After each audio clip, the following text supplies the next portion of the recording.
All right, here we are, something vibrant up on the quilting bed. I've got Marla's quilt up here, 60 inches by 70. Let me just step back and show it to you. Of course, you're only getting about half of it right now. About half of it's done, or about a third of it's done up inside there.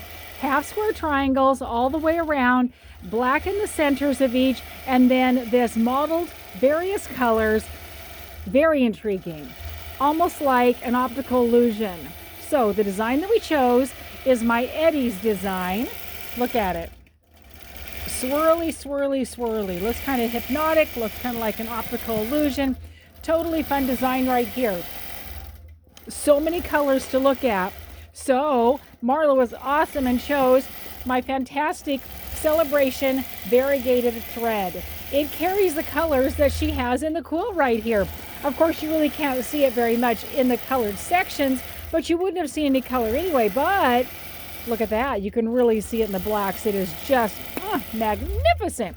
Now, if you wanted the quilt to be a little more on the turquoise side, or maybe a little on the golden side, maybe you wanted to go on the rose side or the rust side, that may be the color that you chose.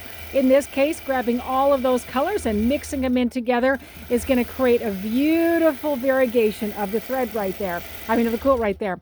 Backing is a soft and fantastic minky. She brought the backing over to me originally, but it wasn't quite wide enough. Of course, it's still not quite wide enough, but she put them together. I'm going to talk to you about that.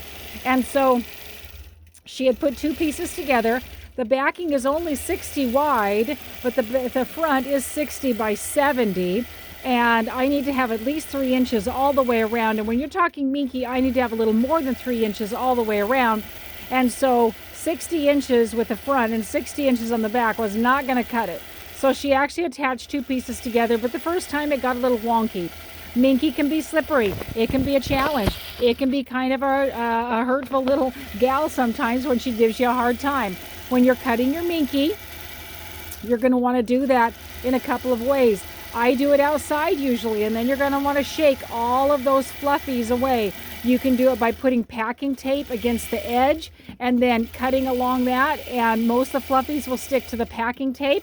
The other way you can do it is have a little vacuum cleaner and be sucking all that up as you cut it, or just right afterward. Either way, take it outside and shake it before bringing it here to the quilting studio, because you get some crazy linty stuff all over the place. So she went home, fixed it up, attached those two pieces back together again, and you can see that is just working out great. Now, because it has been attached together, technically the back is just a little shorter than 60 inches on each one of these, correct? Because she has a little bit of a seam allowance right here. But again, I need to have a little bit of distance on the top to connect on my red snapper. You can see it there. And on the bottom with my red snapper here. So if I were to start the quilt directly at the top of the backing, she would have ended just barely right at, or just past this big bulky connection. We don't want that happening. No, no, no, no, no. Homie, don't play that game. So I started the quilt about 14 inches down on purpose so that the quilt would run into this lower part, and she has the seam, maybe a third or a quarter of the way in, rather than sitting right at the edge where it's very difficult to be able to do a binding. So if we have a chance to talk ahead of time about your back, if we have a time to look at, if it's been pieced, if it's very close in size, bring that to my attention so that I can be sure and handle it in a way like this, and you don't end up with doing a binding right at the very edge of that. Okay, when you're getting ready to trim your quilt that has a minky back, and I have done the basting all the way around. Friends, listen up. I suggest do not take my basting stitches out until you have done your trimming and you're literally working on your binding. If it fits inside the binding, fantastic, hallelujah, no worries. If it doesn't, then you're just going to gently pick those out. These stitches are nice and big. They're well over an inch wide. You won't have any trouble pulling them out of there. They're basted and they're quick. When I do variegated thread on the front, I rarely do it on the back.